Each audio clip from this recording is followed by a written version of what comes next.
Le temple où Jésus se rend en pèlerinage avec ses parents à 12 ans est un grand bâtiment reconstruit par Hérode le Grand.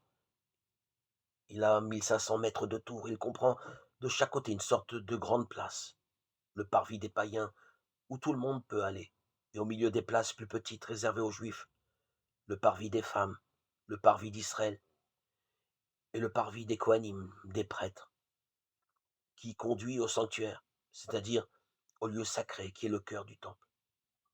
La troisième et dernière salle du sanctuaire est vide, en souvenir du lieu où se trouvait autrefois l'arche d'alliance. C'est le Saint des Saints.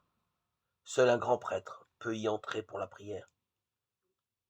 Le temple rappelle aux hommes que Dieu est présent au milieu de son peuple, qu'il l'appelle à la sainteté. Un jour, Jésus pleure sur Jérusalem en voyant les dangers qui arrivaient sur le temple et sur la ville. Il choque des chefs religieux en disant: détruisez ce temple, je le rebâtirai en 3 jours. Il veut parler de son corps à lui. Il va mourir et ressusciter le troisième jour. Jésus, le Christ ressuscité, est toujours vivant avec nous. Dieu habite au milieu des hommes. C'est Jésus, le vrai temple de Dieu. Le temple de Jérusalem a été détruit en l'an 70 après Jésus-Christ. Pour les Juifs, le souvenir du temple est toujours un appel à la sainteté. L'apôtre Paul dit aux chrétiens de Corinthe: vous êtes le temple de l'Esprit.